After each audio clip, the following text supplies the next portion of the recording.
गीता 18 के श्लोक नंबर 62 में भगवान स्वयं कह रहे हैं कि अर्जुन उस परमेश्वर की शरण में जा जिसकी कृपा से परम शांति व शाश्वत स्थान अर्थात सतलोक को प्राप्त होगा। वो परमेश्वर कौन है, कहां है, कैसा है, जानने के लिए कृपया अवश्य सुनिए जगत गुरु तत्वदर्शी संत रामपाल जी महाराज के अमृत वचन।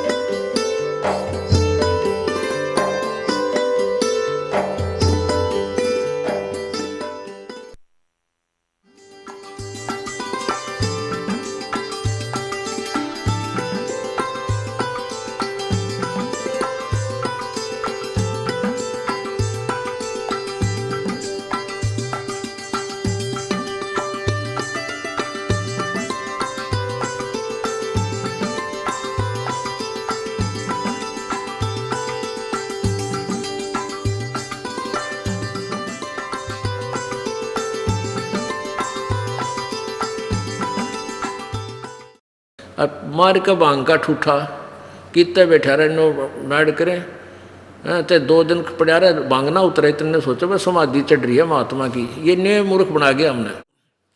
अब आगे देखो साथियों का बेहोश हो जाया करता मैं और भांग तेने भांग बेहोश कराई। अब देखो इनकी और ये को दिखाते आत्मकथा।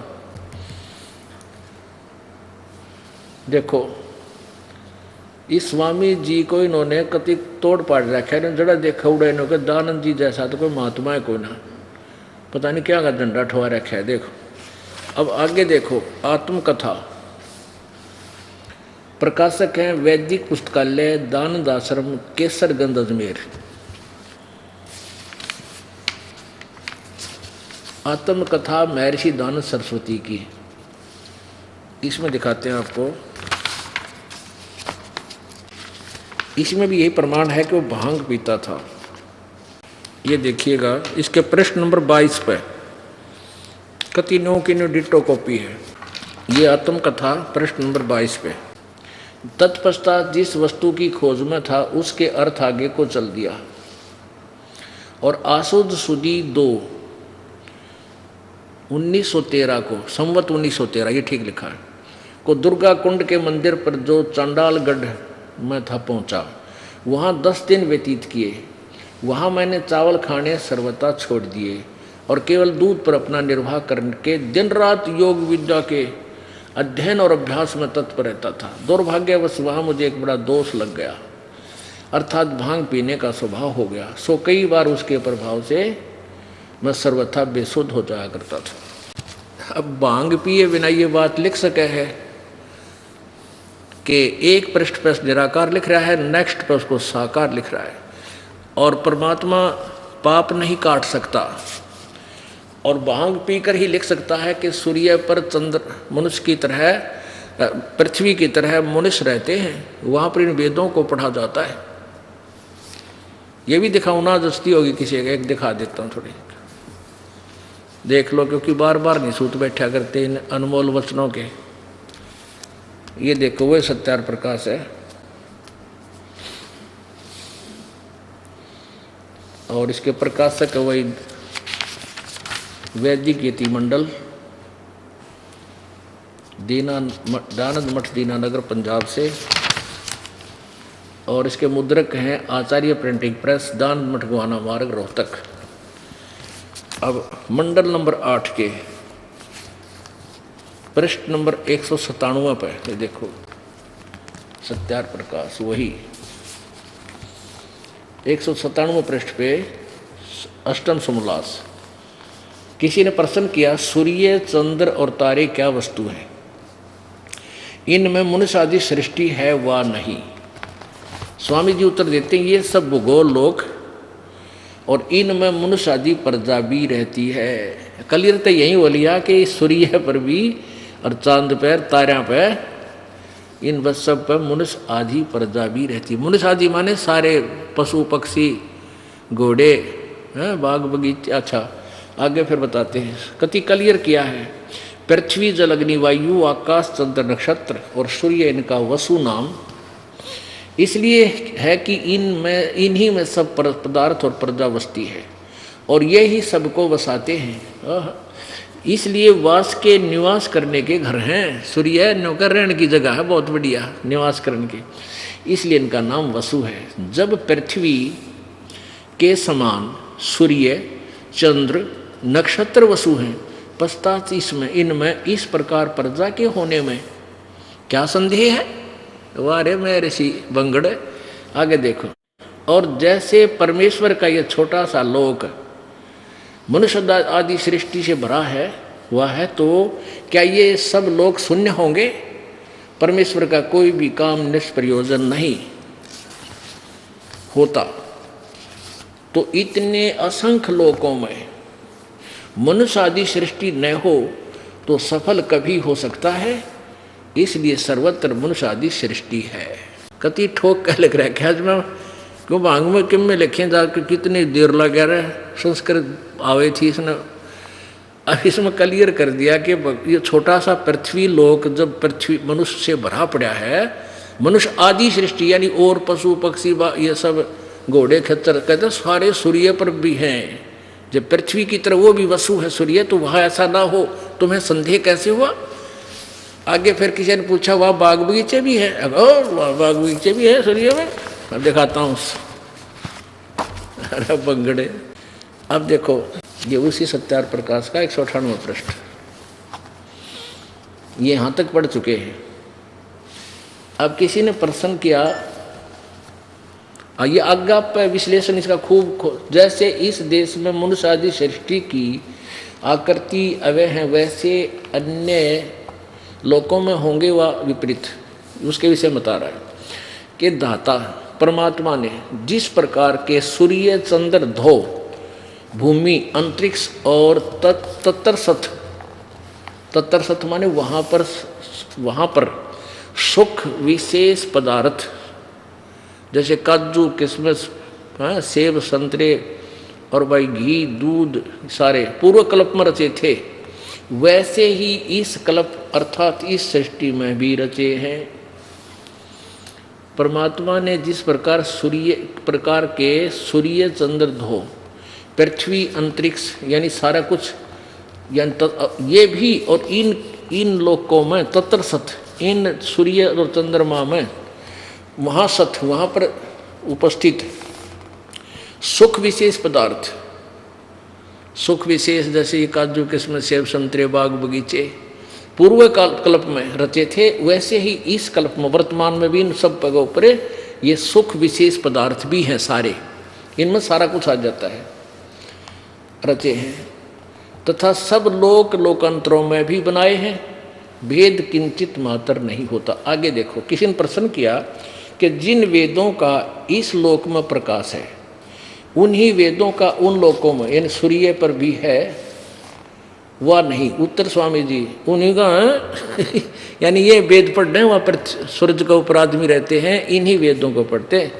जैसे एक राजा की राज्य व्यवस्था नीति सब देशों में समान होती है, उसी प्रकार परमात्मा राजेश्वर राजेश्वर की वेदोक्ति नीति उनकी सृष्टि रूप सब राज्य में एक सी है। जय हो।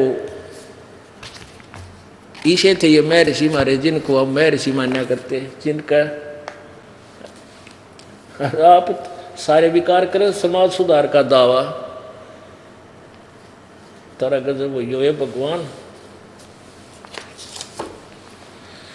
पुणात्माओं दास अपनी तरफ से एक शब्द नहीं कहता, जो कुछ भी इन महापुरुषों ने अपने अनुभव में लिखा है उनको वेदों से तोल रहा हूँ।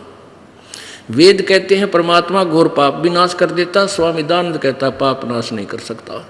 तो इसी से आप बुद्धिमान समाज समझ जाएगा ये कितने वेद के गाता थे। बोलो सतगुरुदेव की। परमपिता परमात्मा सारी सृष्टि रचनहार कुल मालिक कबीर देव कबीर साहब अल्लाहू अकबर ये वो पवित्र परमात्मा है जो हम सभी आत्माओं के पिता हैं।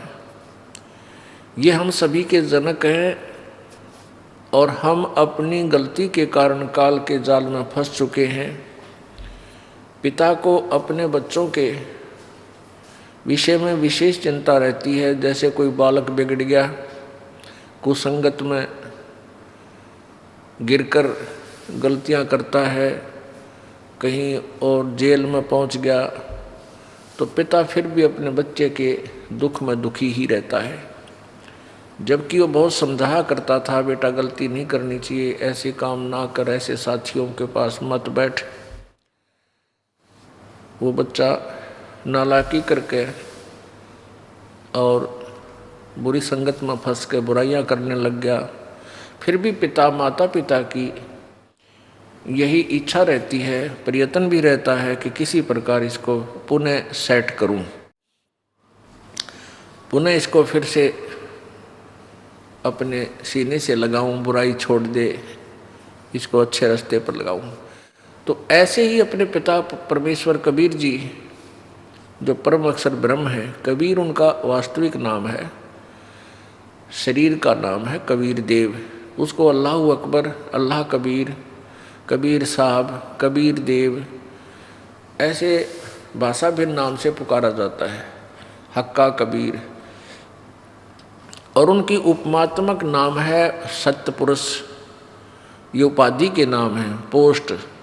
जैसे अपने देश के प्रधानमंत्री जी का शरीर का नाम तो अन्य ही होता है, और प्रधानमंत्री और प्राइम मिनिस्टर ये भाषा भिन्न उसकी पोस्ट के नाम है।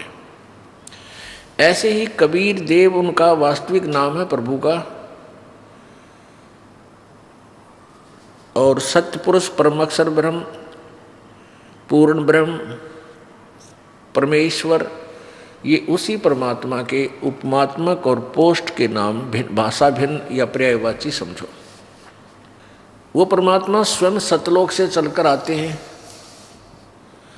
अपनी प्यारी आत्माओं को यथार्थ ज्ञान बताते हैं। उससे पहले काल भगवान, जो यहाँ का मालिक है, यहाँ का स्वामी है, प्रभु है किस ब्रह्मांड का, उसने अपने झूठे नकली डुप्लीकेट गुरु बनाकर ज्ञानहीन, वो पुण्य आत्मा ज्ञानहीन होते हैं वो अच्छी आत्माएं पूर्व जन्म की, उनका दुरुपयोग करता है, उनको अज्ञान से परिपूर्ण करके यहाँ संसार में डाल देता है। वो यहाँ जन्म लेते हैं, फिर गुरु पद प्राप्त कर लेते हैं और सभी को भ्रमित कर देते हैं, अज्ञान से परिपूर्ण कर देते हैं। परमात्मा आते हैं, कबीर जी स्वयं ही उस ज्ञान को रीसेट करते हैं, दोबारा उसको सुचारू करते हैं और अध्यात्म ज्ञान को फिर जागृत करते हैं। परमेश्वर हमें आकर बताते हैं कि तुम काल के जाल में फंसे हुए हो। काल भगवान ने, इस ब्रह्म ने आपको यहाँ इन सभी झूठे खिलौने दे करके, आपको धोखा देकर यहाँ फंसा रखा है। अब जैसे हम इस शरीर को अपना मानते हैं, सबसे पहले हम अपने शरीर से प्यार करते हैं सबसे ज़्यादा। उसके बाद फिर हम अपनी संतान और संपत्ति में, फिर मित्र और रिश्तेदार रिलेटिव में। हम संतान को भी अपना मानते हैं, बेटा बेटी को अपना मानते हैं, कार और कोठी को भी हम अपना मानते हैं। लेकिन जब ये शरीर छूट जाता है, जिन कार और कोठियों को संग्रह करने में सारा जीवन लगा दिया, वो साथ नहीं गई, वो सब यही रह गया। तो ये अपना नहीं था। परमात्मा ने आकर बताया कि तुम ऐसे रहो इस संसार में जैसे आप कहीं रेस्टोरेंट में रह रहे हो। आप कहीं बाहर चले गए हो और वहाँ रह रहे हो, तो वो संपत्ति जो वहाँ की संपत्ति है, वहाँ कुर्सी है, बेड है, उन कमरों में टीवी वगैरह भी लगे हैं, फ्रिज भी रखे होंगे, तो वो आपके नहीं है। आप तो वहाँ जितना रेंट दे रखा है, जितना समय आप वहाँ रहोगे तब तक आप उनका प्रयोग कर सकते हो। होटल का मालिक आपको एक चेयर भी बाहर नहीं लाने देगा। इसी प्रकार आप यहाँ जो रह रहे हो ये ऐसे रहो जैसे एक होटल में रह रहे हो, और जो भी आपके पास संपत्ति है ये इस कालबली के होटल की है, ये अपनी नहीं है, इसका सदुपयोग करो, दुरुपयोग नहीं करो, और परमात्मा की भक्ति रूपी सौदा करो। अब जैसे कर्म करेगा वैसा ही आपको फल मिलेगा। एक विशेष यही विवेचन प्रत्येक व्यक्ति कहा करता था, संत भी कहते हैं कि तू जैसे कर्म करेगा भाई वैसा ही फल मिलेगा। बिल्कुल सही है, क्योंकि यहाँ कर्म प्रधान है और कर्म ही का फल आपको प्राप्त होता है। अब कर्म कौन से हैं जो हमने करने चाहिए और कौन से ना करने चाहिए, इसका निर्णय कैसे हो। अब कोई शराब पीवा है, वो अपने कर्म ने बढ़िया मान रहा है, और कोई हुक्का पीता है तो उस कर्म को अच्छा मानता है। कोई मांस खा रहा है, उस मांस आहार कोई अच्छा मानकर कर रहा है। कोई चोरी करे है, वो भी अपने काम ने बढ़िया मान रहा है, चाहे किसी तरीके से मान रहा है, उसको धन लाभ का लालच है। तो ऐसे ही प्रत्येक प्राणी जो भी कर्म कर रहा है उसको वो ठीक मानता है। श्रीमद् भगवत गीता जी अध्याय नंबर 16 के श्लोक 23-24 में प्रमाण दिया है कि जो शास्त्र विधि को त्याग का मनमाना आचरण करता है, अर्थात मनमानी पूजा करता है, जो शास्त्र विधि विरुद्ध है, उसको न तो सुख होता है, न उसकी गति होती है, न ही उसका कोई सिद्धि होती है, अर्थात व्यर्थ। फिर 24वें श्लोक में कहा है कि इससे तेरे लिए अर्जुन कर्तव्य और अकर्तव्य कर्म में जो काम करने चाहिए, जो नहीं करने चाहिए, उनके अंदर शास्त्र ही प्रमाण है। सदग्रंथों में जो लिखा है उसी को मानिएगा। अब पुण्यात्माओं, हम अध्यात्म ज्ञान के अंदर बिल्कुल जीरो हैं। परमात्मा का ज्ञान, तत्व ज्ञान हमें प्राप्त हुआ, अब हमारी बुद्धि कुछ विकसित हुई है अध्यात्म ज्ञान में। अब सदग्रंथ का यहाँ तात्पर्य आ जाता है कि जैसे पवित्र हिंदू धर्म के सदग्रंथ माने जाते हैं पवित्र चारों वेद, पवित्र श्रीमद् भगवत गीता, पवित्र 18 पुराण, और पवित्र मुसलमान धर्म के पवित्र सदग्रंथ है पवित्र कुरान शरीफ, और पवित्र ईसाई धर्म के पवित्र सदग्रंथ है पवित्र बाइबल। अब इन बुक्स के अंदर जो लिखा है तो हम यही सोचेंगे कि जो इनमें लिखा है वही फाइनल है,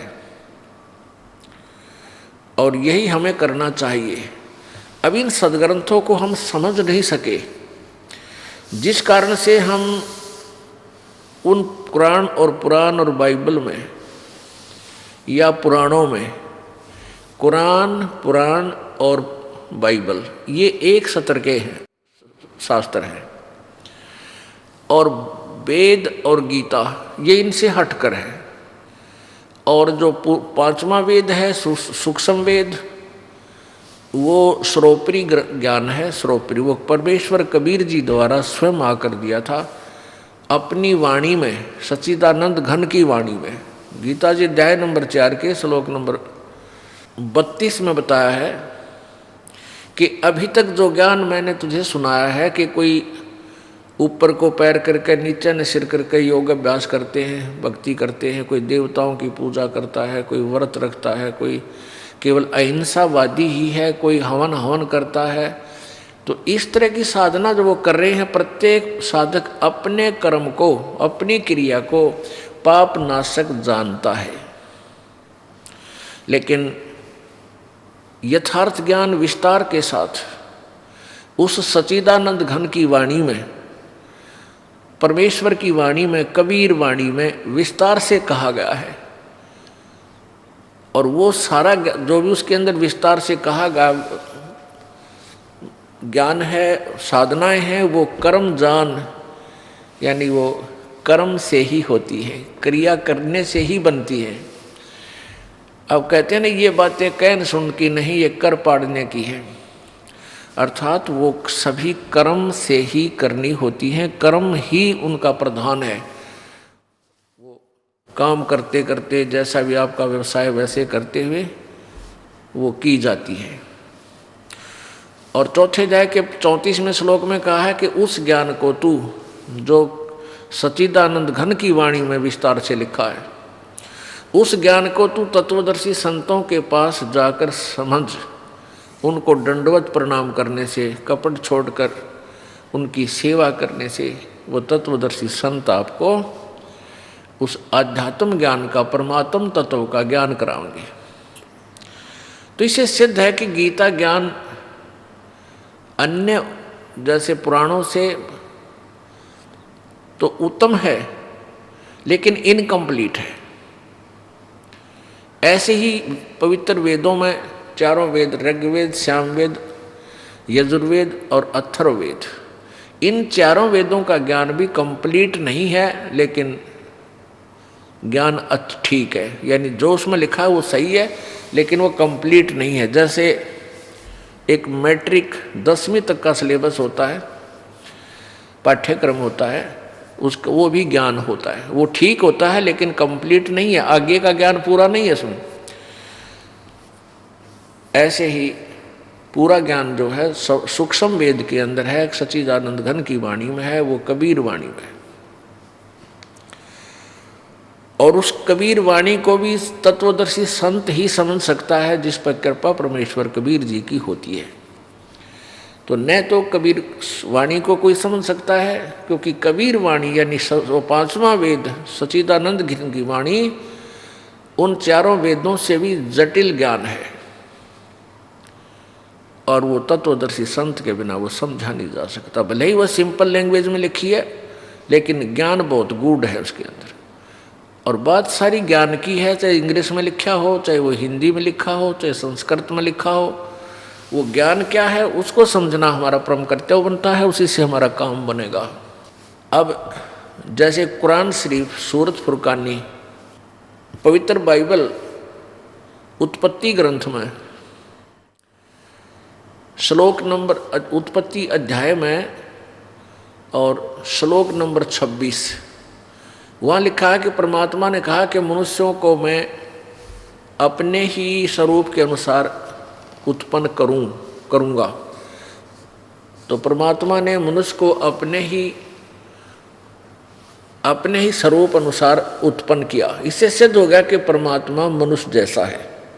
और ईसाई भाई परमात्मा को निराकार मानते हैं, और पवित्र बाइबल कह रहा है कि परमात्मा मनुष्य जैसा है। अब यही चक्कर पड़ा हुआ है कि प्रत्येक समुदाय, प्रत्येक धर्म के जो अनुयायी हैं वो अपने ही सदग्रंथों से परिचित नहीं है। और जब तक हम अपने सदग्रंथों से परिचित नहीं होंगे तब तक हम भक्त भी नहीं बन सकते, हम भक्ति कर ही नहीं सकते। और जो करेंगे वो शास्त्र विरुद्ध होगी। शास्त्र विधि त्याग कर मनमाना आचरण करना, ये यूजलेस बताया है, निराधार, ये बिल्कुल व्यर्थ है। अब आपको पवित्र बाइबल में दिखाते हैं, ये देखिएगा पवित्र बाइबल संपूर्ण जीवन अध्ययन Bible,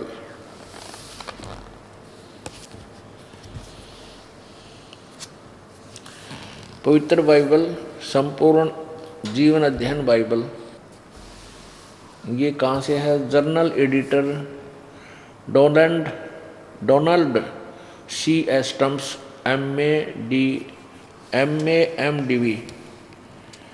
associate editor J Wesley Adams PhD, life publishers international, printed in India, ये है स्प्रिंगफील्ड, मिसौरी, USA, और प्रिंटेड इन इंडिया।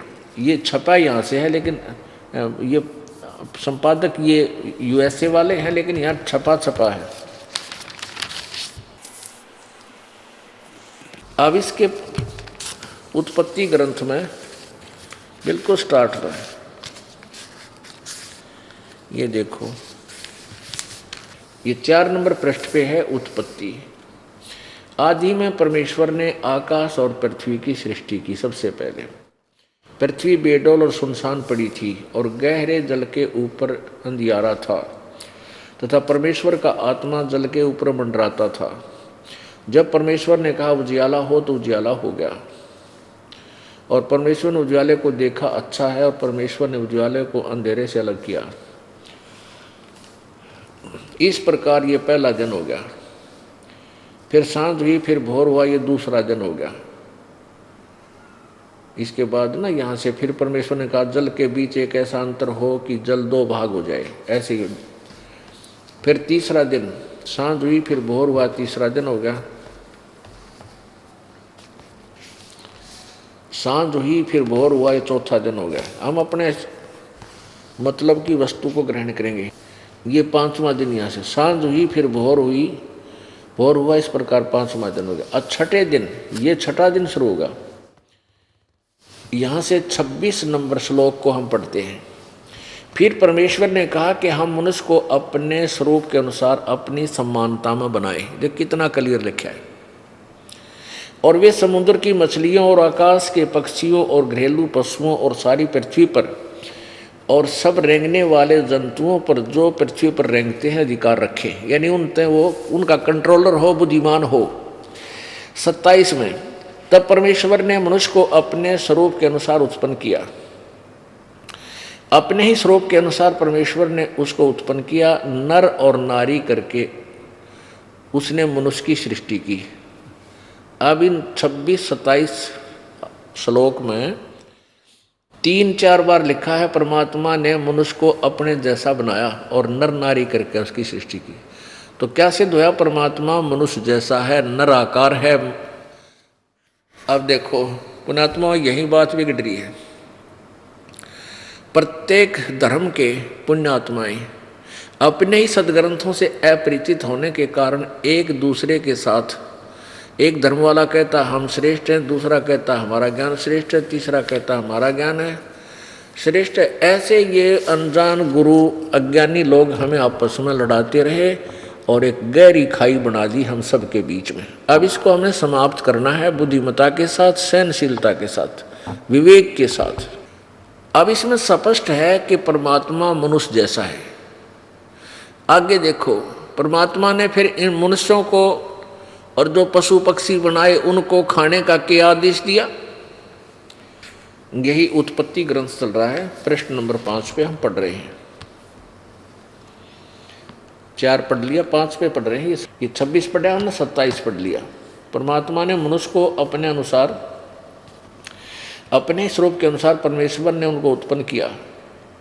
तो परमेश्वर ने मनुष्य को अपने स्वरूप के अनुसार उत्पन्न किया, अपने स्वरूप के अनुसार परमेश्वर ने उनको उत्पन्न किया, नर और नारी करके मनुष्य की सृष्टि की। आगे देखो, परमेश्वर ने उनको आशीष दी और उनसे कहा फूलो फलो और पृथ्वी पर भर जाओ और उसको अपने वश में कर लो, और समुद्र की मछलियों तथा आकाश के पक्षी और पृथ्वी पर रेंगने वाले सब जंतुओं पर अधिकार रखो। यानी ये तुम इनसे सियाने हो, इनके कंट्रोलर बनो।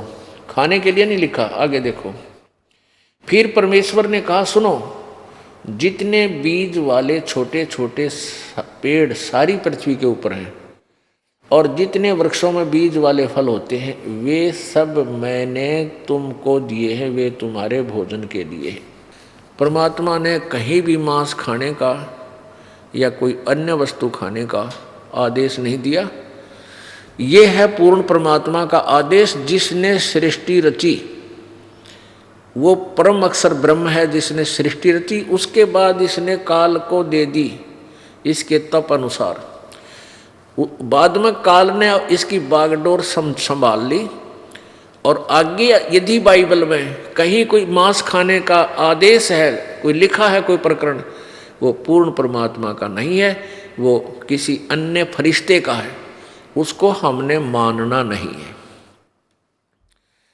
अपने आत्माओं, जैसे आपको उदाहरण देते हैं कि एक व्यक्ति का मित्र था दरोगा जी, SHO, और उस व्यक्ति ने अपने मित्र दरोगा जी से जाकर कहा कि एक मेरा पड़ोसी है, साथ वाले मकान वाला, वो हमें बहुत तंग कर रहा है, सारी प्रार्थना भी कर ली, पंचायत भी कर ली, पर वो नहीं मानता, बहुत परेशान कर रहा है, कोई इलाज बताओ। अब दरोगा जी बोला उसका मार लठ मैं आप देख लूँगा। अब उसके मित्र दरोगा जी ने कह दिया कि तू उसका मार लठ उसको गढ़ दे, फिर मैं आप देख लूँगा। अब राजा का विधान है कि कोई किसी की हत्या करेगा तो उसको सजा मौत होगी, दंड मिलेगा या 20 वर्ष की सजा होगी। और उस व्यक्ति ने, एक अधिकारी, अपने मित्र की आज्ञा का पालन कर लिया और अपने पड़ोसी के साथ झगड़ा ठान लिया और लठ मार दिया, लाठी मारी, उसके लागते ही वो मर गया।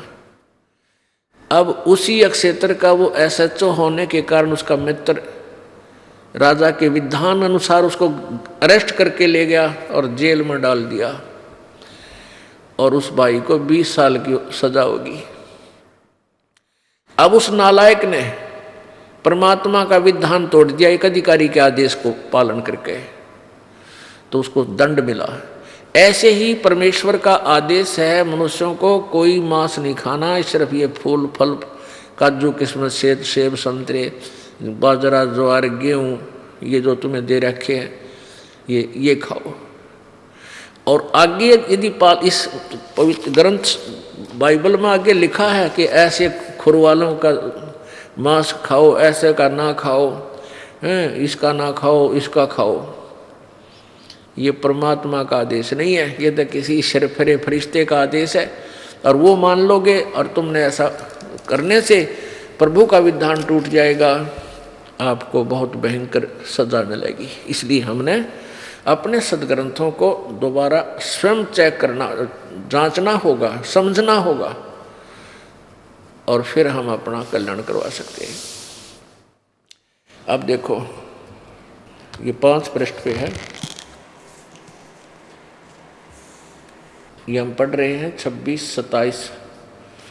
अब हमने 29 पढ़ लिया कि फिर परमेश्वर ने कहा, सुनो, जितने बीज वाले छोटे छोटे पेड़ सारी पृथ्वी के ऊपर हैं और जितने वृक्षों में बीज वाले फल होते हैं, वे सब मैंने तुमको दिए हैं, वे तुम्हारे भोजन के लिए। ठीक है।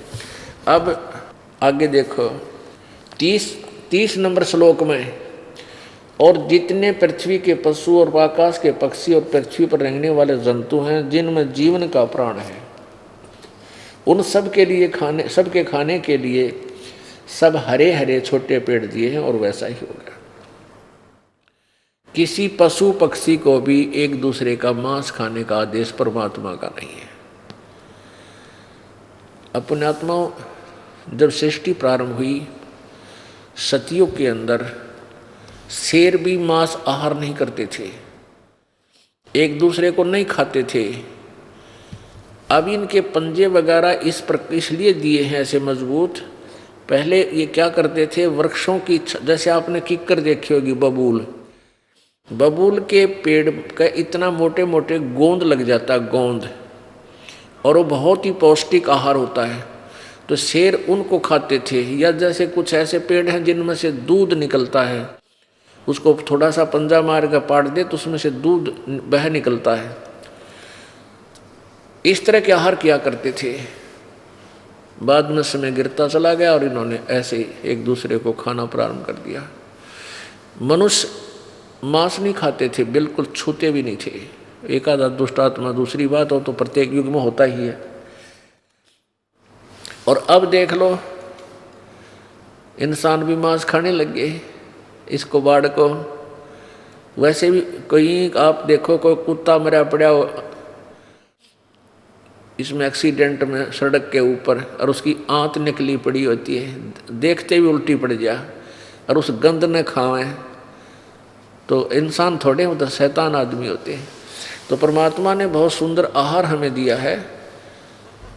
देखो काजू किशमिश बादाम हैं, अखरोट, सेब, संतरे, भाई ये फल खाओ हैं।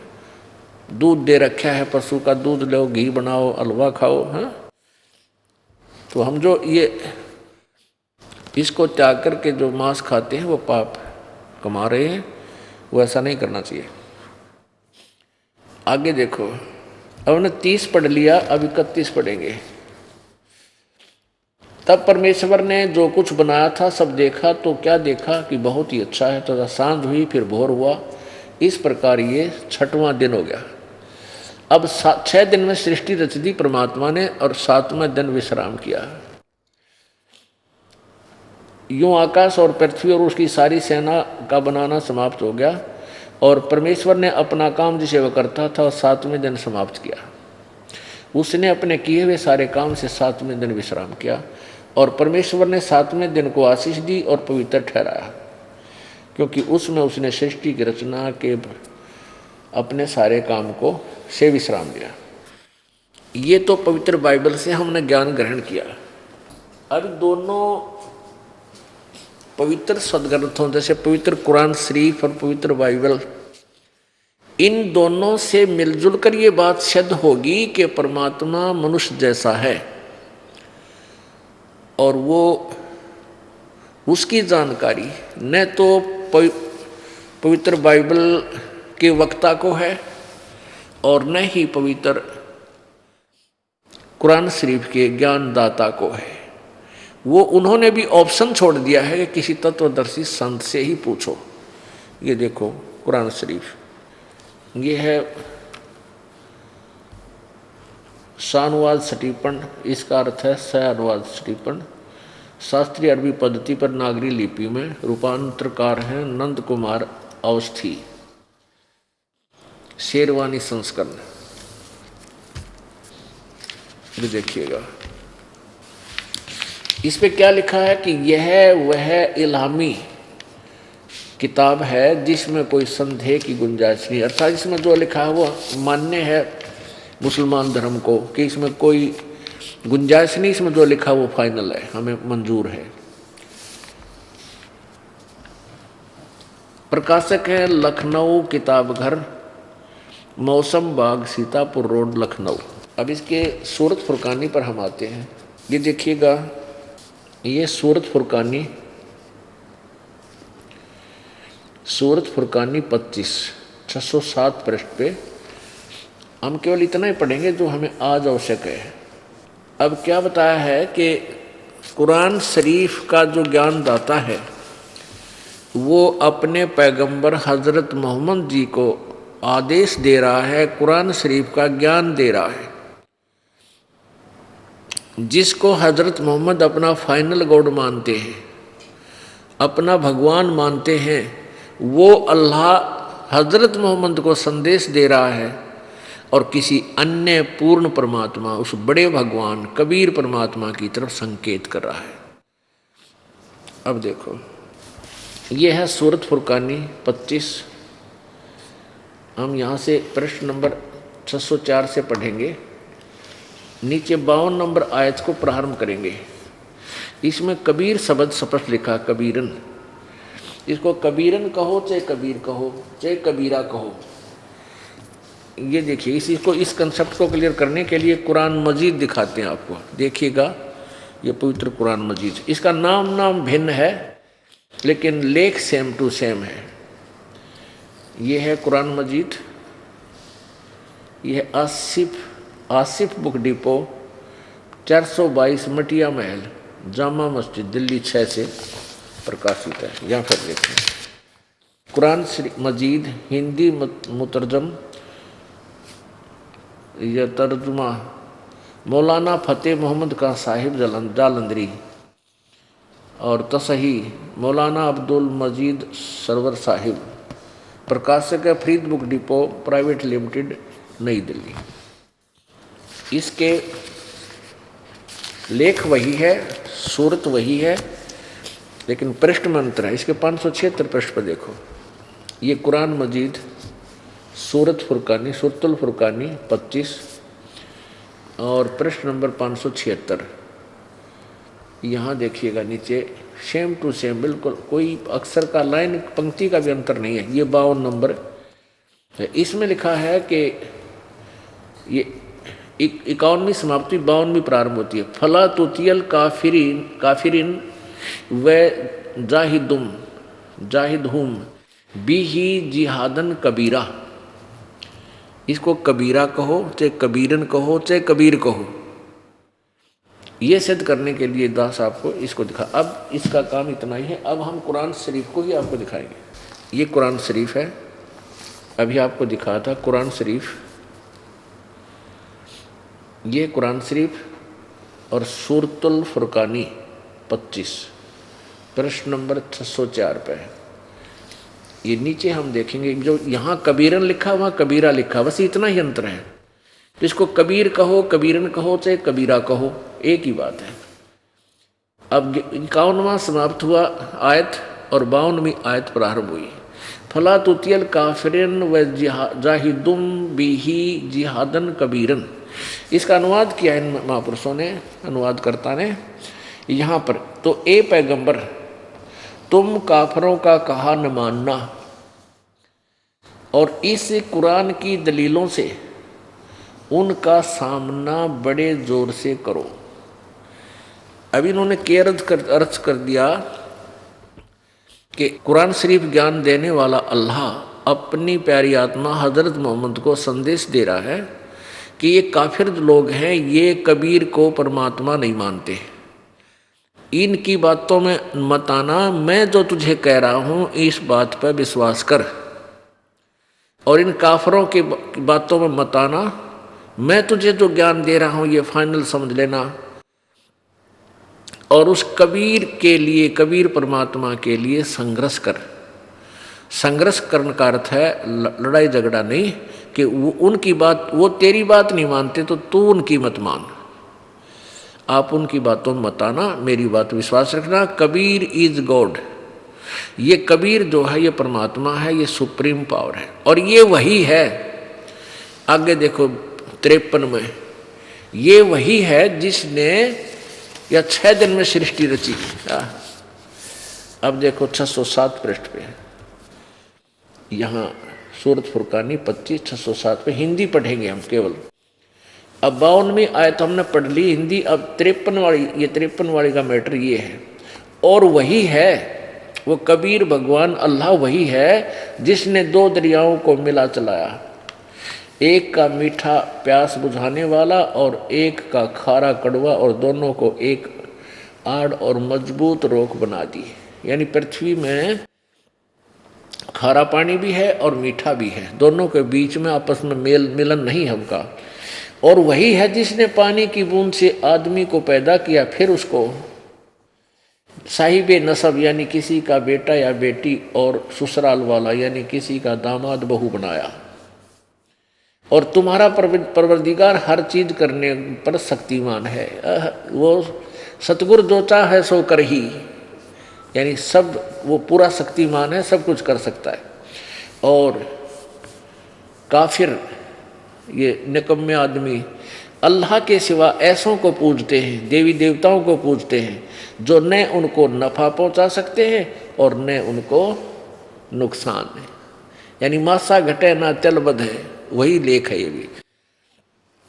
और काफिर तो अपने परवरदिगार से पीठ दिए हुए हैं, मुंह मोड़े हैं, यानी परमात्मा पूर्ण की भक्ति ना करके आन उपासना करते हैं, अन्य देवी देवताओं पर उलझे बैठे हैं।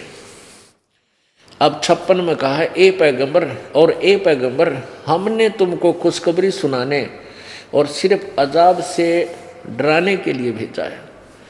अब ये 56 पूरा। अब 57 में इन लोगों से कहो कि मैं तुमसे इस अल्लाह के हुक्म पर कुछ मजदूरी नहीं मांगता, हाँ जो चाहे अपने परवरदिगार तक पहुंचने की राह इख्तियार कर ले। अब 58 में कमाल कर दिया, ए पैगंबर उस जिंदा पर भरोसा रखो।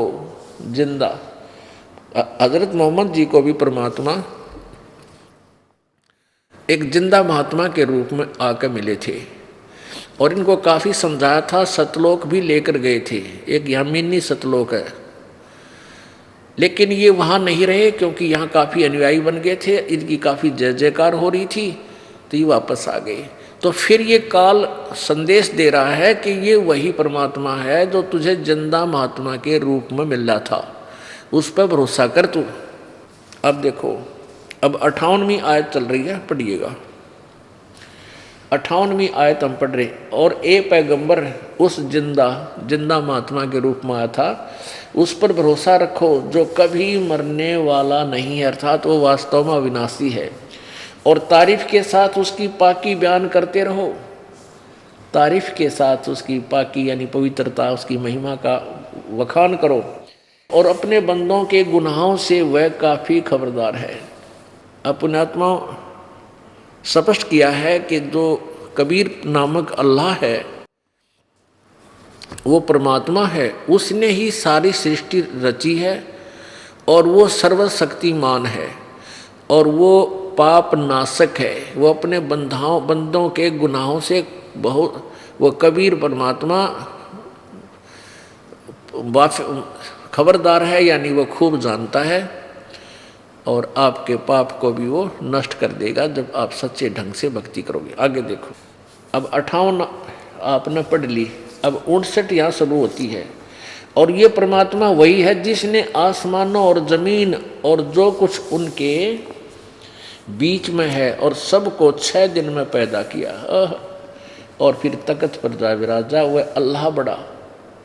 ये इन्होंने कबीर का अर्थ बड़ा कर दिया, यहाँ लिखना था वह अल्लाह कबीर, बस रहमान है, दयालु है। और तो उसकी खबर किसी बाखबर इल्म वाले से यानी तत्वदर्शी संत से पूछ देखो।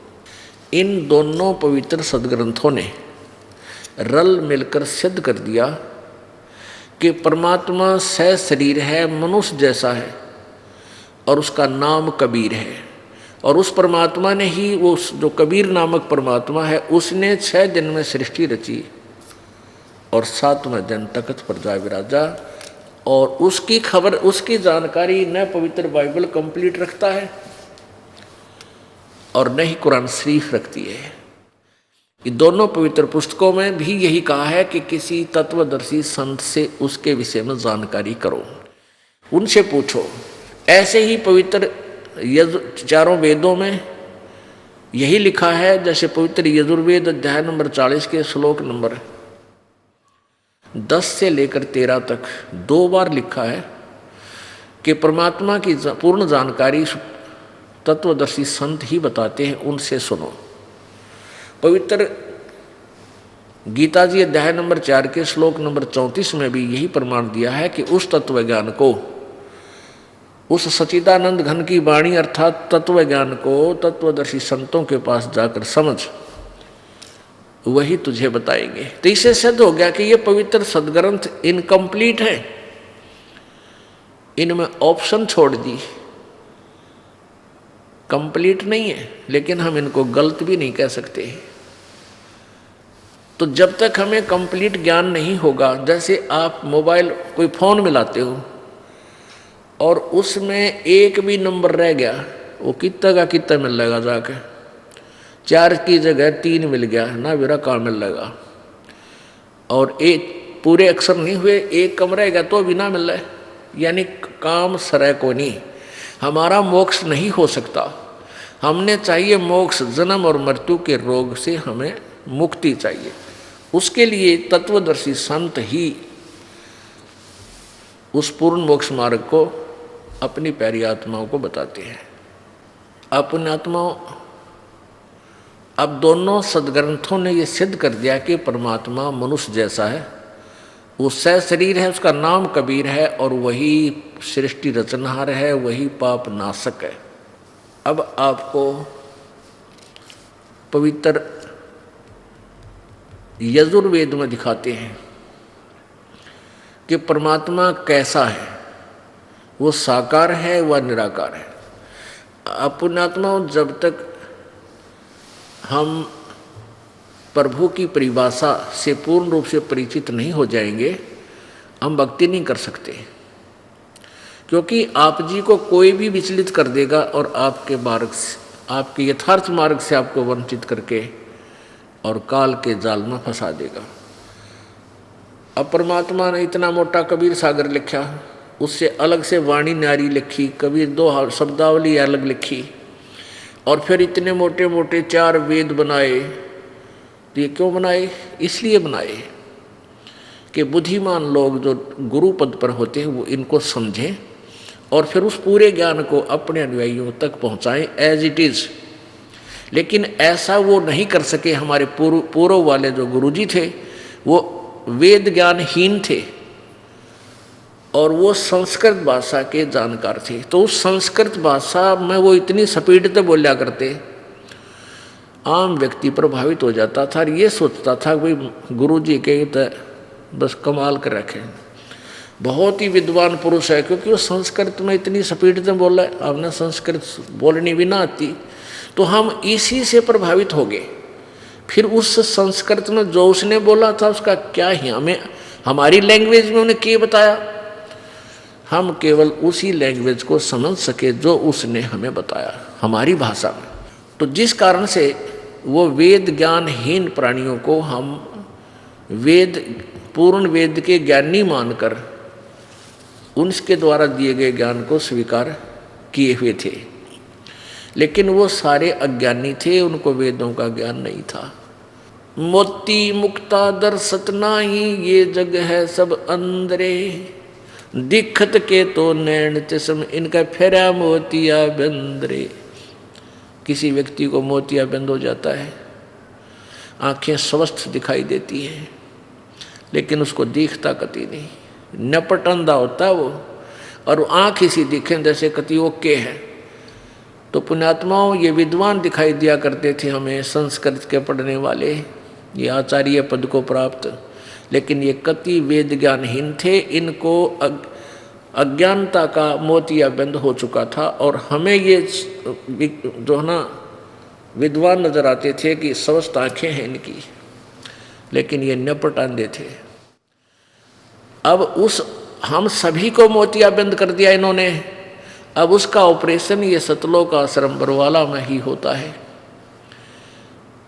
और उसके लिए ये कैंप लगाया जाता है। 3-3 दिन का सत्संग 1 महीने में 2 बार किया जाता है। जो पुण्यात्मा इस कैंप को पूर्ण अटेंड करेंगे उनका मोतिया बंद शीघ्र हट जाएगा। ये पूरा ट्रीटमेंट है।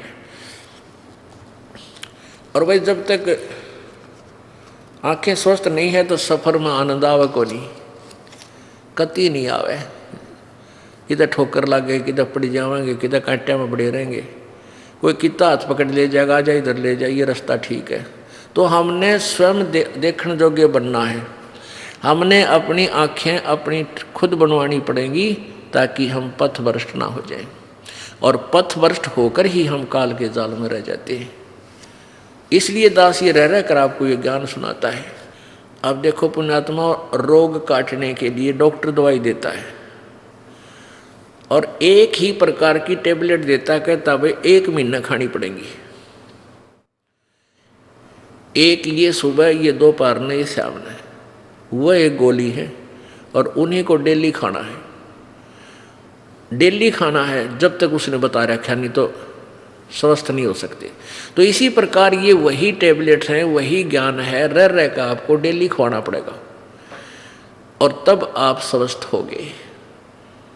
और स्वस्थ होकर ही फिर आनंद आता है शरीर में। ना तक कि तक ठूठा रही जा तो कुल्ले जा पड़ा फिर फायदा क्या है उसका, आनंद नहीं आता फिर उसको। तो पहले दास चाहता है कि आपको स्वस्थ करे, इस अज्ञान रूपी मोतिया बंद का ऑपरेशन करके आप आंख दे के और फिर चल रहा है अपने मार्ग पे, कोई बांटे जाओ कुछ भी, फिर हम ठीक चलेंगे। हम ठोकर नहीं खा सकते हैं। अब कौन कैसा है परमात्मा? अब जैसे इन ज्ञानहीन लोगों ने, किसी ने देख ले, एक का दोष नहीं, किसी ने, सब ने परमात्मा को निराकार बता रखे। चाहे वो हिंदू धर्म है, चाहे मुसलमान धर्म का अनुयायी है, चाहे सिख धर्म का अनुयायी है चाहे ईसाई धर्म से संबंधित है, सब ने भगवान को निराकार बता रखे हैं। और हमारे सदग्रंथ कहते हैं कि वो साकार है, वो नर आकार है, मनुष्य जैसा है, वो सह शरीर है, उसका नाम कबीर है। मोती मुक्ता दर्शत नाही, ये जग है सब अंदरे, दिखत के तो नैन चश्म, इनका फेरा मोतिया बंदरे। अब ये उदाहरण देते हैं। अब ये कलयुग के अंदर एक महर्षि पाक रहा था, युद्धानंद सरस्वती, और इसने कह ख का नहीं बेरा था और वेदों का ठेका ले रहा कति, जैसे वेद इसके घर के हैं। वेद तो भगवान के दिए हुए थे हैं। और इस दानंद जी को इसका ठेकेदार बता रखा था कि यो बस कलयुग में एक ये अवतार आया है वेदों को जानने वाला। इतनी महिमा गा रखी थी इसकी, ये भगवान ठाई जाना दरीजा। और इसने ऐसा बैठा बैठाया इन वेदों के अनुवाद में और अपने अनुभव की किताब में ये कहता परमात्मा निराकार है। देखिएगा ये सत्यार्थ प्रकाश। अब देखो महर्षि जी का डठोरा। अब ये ऐसा चित्र देख कर हम न सोचा करते भाई महाराज जी के तो चाला था, परमात्मा से मिले हुए थे ये होंगे, ये योग युगत होकर इन्होंने परमात्मा से संपर्क साध रखा होगा। देखो कैसे समाधिस्थ और कितने अच्छे लगते हैं। आम आदमी तेनो कति कुर्बान हो जाए इनके ऊपर। अन्य हो रहे थे अनजानपने में, बारू कहते हैं बूरा जान चाटे थे, रेही खा रहे थे बूरा समझ कर। ये न महर्षि मान के इनको सर पर धर रहे थे, ये थे क्या अब पता चलेगा। देखिएगा अथ सत्यार्थ प्रकाश है ये। सत्यार्थ प्रकाश वेद आदि विविध, वेद आदि यानी वेद और वेद से संबंधित और जो सदग्रंथ हैं उनके विविध सदग्रंथ सदशास्त्र प्रमाण ही समिनता, यानी वेद आदि सदग्रंथों के प्रमाणों को लेकर इसकी रचना की है। किसने? श्रीमत् परमहंस परिव्राजक आचार्य महर्षि दानंद सरस्वती स्वामी विरचित है। ये मेरे ख्याल सारी उपमा खत्म हो ली जो आकर वो ना तो और भी लिख देते इसका आगे पाछे, ये और पाइए को नहीं न लिखन है। आगे देखो और ये कहाँ से प्रकाशित है? प्रकाशक है वैदिक यति मंडल दानंद मठ दीना नगर पंजाब। और छपी कहाँ से है? ये रोहतक से छपी है।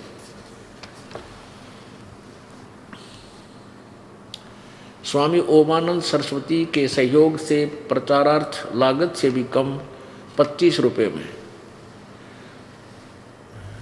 ये मुद्रक हैं आचार्य प्रिंटिंग प्रेस दानंद मठ गोहाना मार्ग रोहतक।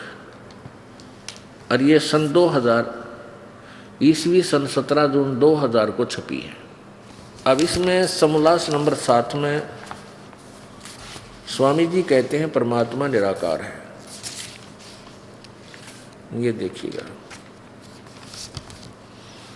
एक नहीं बहुत जगह इन्होंने कहा है। सप्तम समोल्लास 7वां समोल्लास सत्यार्थ प्रकाश प्रश्न नंबर 154 पे है। इस प्रकाशन के पृष्ठ 154 पे है।